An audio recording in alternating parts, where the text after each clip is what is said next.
August 4th, 1962, 4:25 a.m. The telephone in Peter Lawford's Malibu beach house rings, a shrill sound cutting through the ocean night quiet.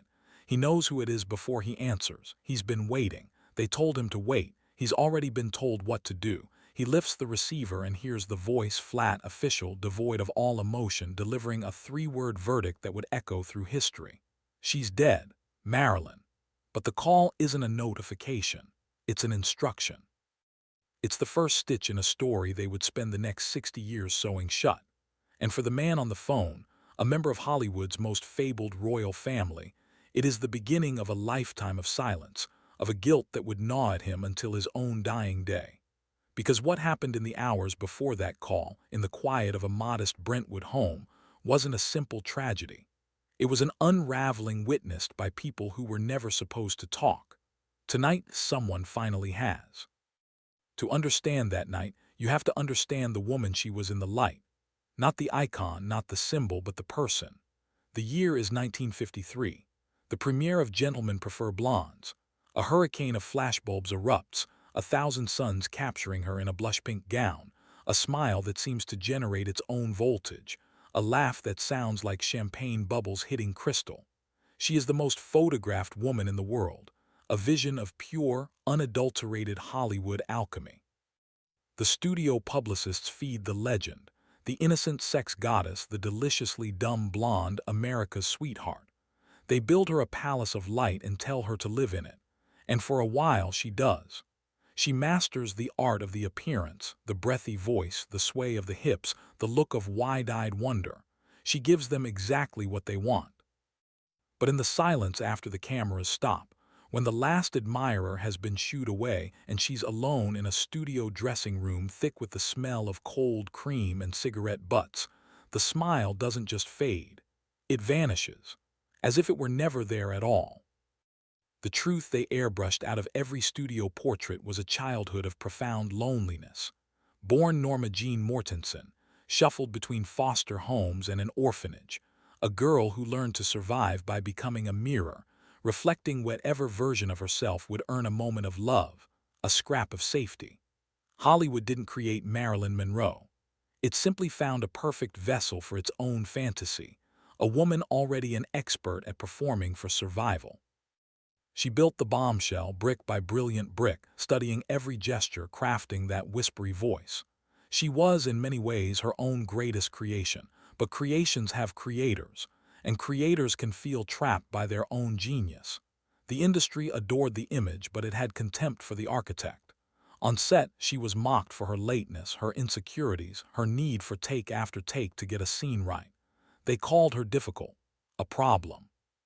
What they refused to see was the paralyzing stage fright, the crippling self-doubt of a woman who knew she was a fraud, not because she lacked talent, but because the world only loved the mask, and the woman beneath was drowning. She sought anchors. She married the baseball god Joe DiMaggio, a man of rigid tradition who wanted a wife, not a superstar. He watched, his jaw a knot of silent fury, as crowds screamed for her, as men's eyes devoured her. The famous skirt-blowing scene from The 7-Year Itch was filmed on a New York street in the middle of the night before a crowd of thousands. Joe was there. He saw the delight on the faces of the men, the way the white dress billowed around her thighs. Witnesses said his face was stone. Later that night, behind closed doors in their hotel room, the argument was heard by hotel staff. It was violent. It was the sound of a fantasy shattering against the rocks of a very real, very possessive man. That marriage lasted 9 months. Her next anchor was an intellectual one, the playwright Arthur Miller, the brilliant, great American mind. She called him her savior. She saw in him a dignity, a seriousness that could rub off on her, that could legitimize the woman behind the sex symbol. But even that crumbled under the weight of her need and his own quiet disappointments. The miscarriages, the pills, the deepening bouts of despair.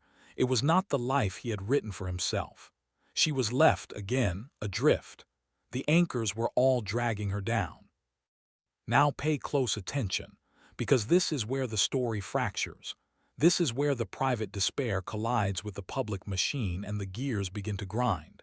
It's 1960. The Misfits is filming in the Nevada desert, a script Miller wrote for her as a kind of tragic love letter, but the marriage is already a ghost. The heat is unbearable, over 100 degrees. She is psychologically fragile, dependent on a cocktail of pills prescribed by a rotating cast of doctors who never compare notes, Nembutal to sleep, amphetamines to wake, painkillers for chronic agony, all washed down with champagne. One scene requires her to be dragged across the desert floor on a rope. She does it over and over. Clark Gable, her co-star and a father figure of sorts, watches with growing concern. Not for the film, for her. After one particularly brutal take, she retreats to her dressing room trailer. The door closes, and from inside those nearby heard a sound that chilled them. Not crying, not screaming, a low animal moan of utter desolation, a sound with no audience. A week later, filming wraps. 2 days after that, Clark Gable dies of a massive heart attack. Marilyn would whisper to a friend in a guilt that had no logic, "Did I kill him? With all my trouble." The industry began to whisper a new word. Uninsurable. The year is 1962. Marilyn is 36. Hollywood has moved on to younger, more manageable starlets. She is fired from her last film, Something Got to Give, for her absences. The press crucifies her. The studio Fox publicly abandons her. She is now a liability, a joke. But here is the pivot. The moment where a personal tragedy becomes something else entirely. She isn't just fatting away. She is planning a spectacular comeback. She buys a modest Spanish-style house in Brentwood, her first real home. She's negotiating a new $1 million contract. She's planning a wardrobe test, a press tour.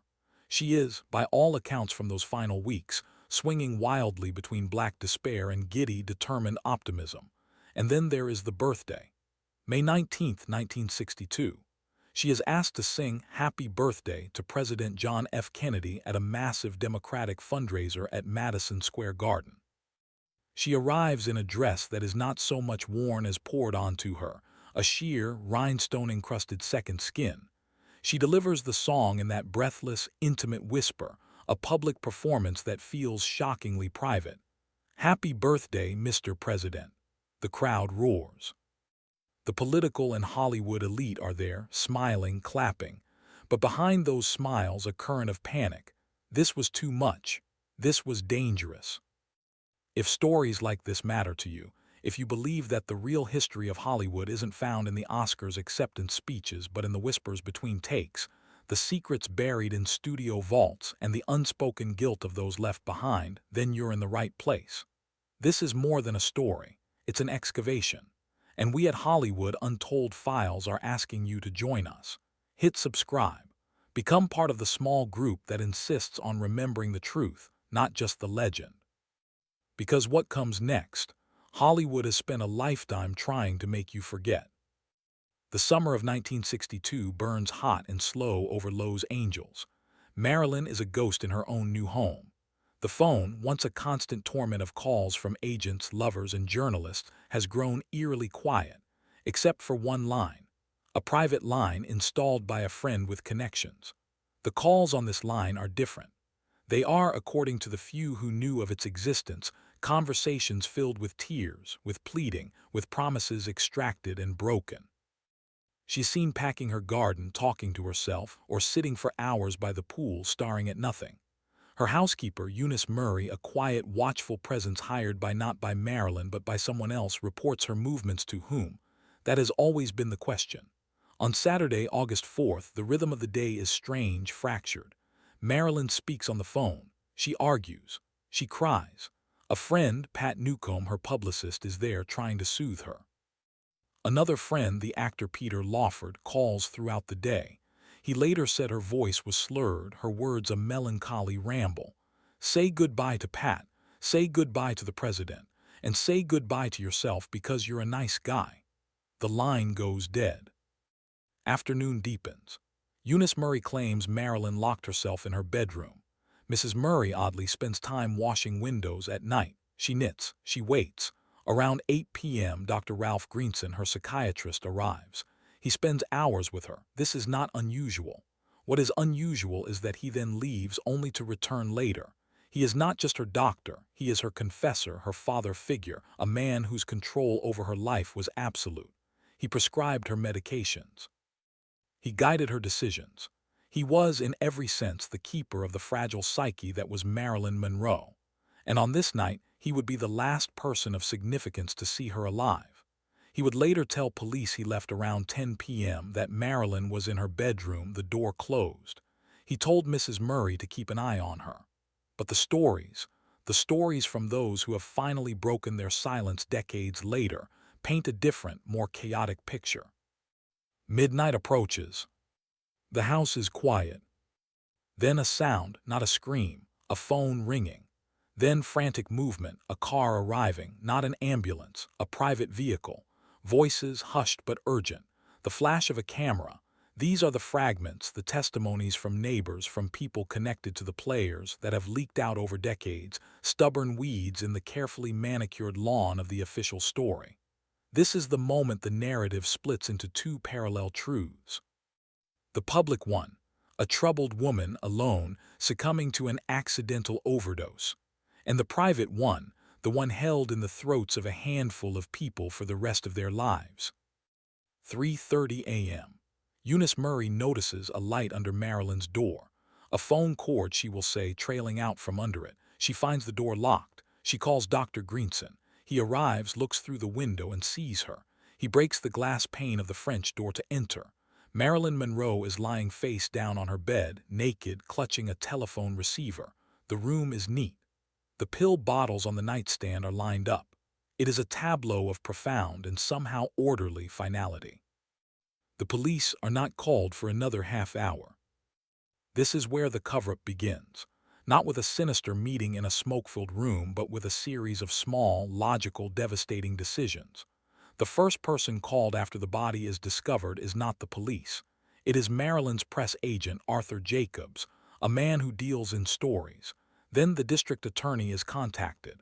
Then, and only then, the police. By the time they arrive, the scene has been tidied. Stories are being aligned. The infamous Red Diary, a book Marilyn was said to keep detailing her most sensitive conversations, vanishes, never to be seen again. Phone records from that night disappear from the telephone company's logs. Witnesses are coached, their stories smoothed into a consistent, tragic line. She was depressed. She was alone. It was a tragic accident, a suicide. But the question has always been, why? Why the rush to control? Why the terror in the voices of the powerful men who were whispered to be connected to her in those final months?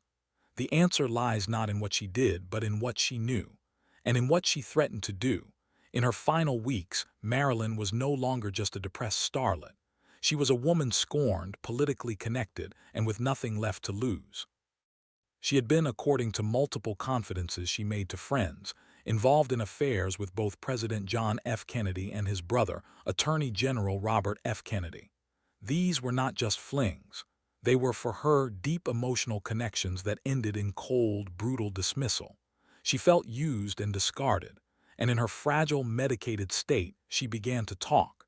She talked about calling a press conference.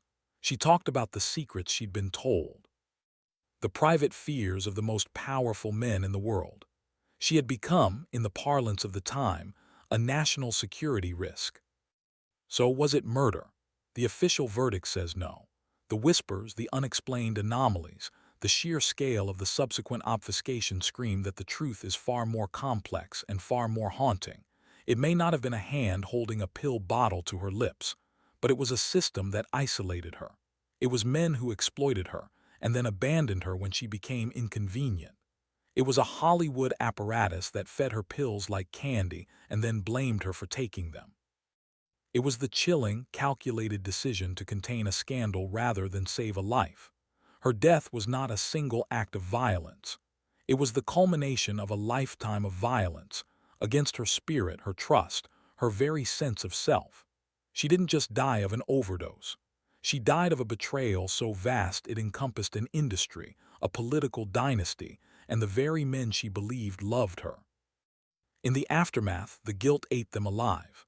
Peter Lawford, the intermediary, the friend, descended into addiction and ruin. forever haunted by that final phone call and the role he was forced to play. He died a broken man.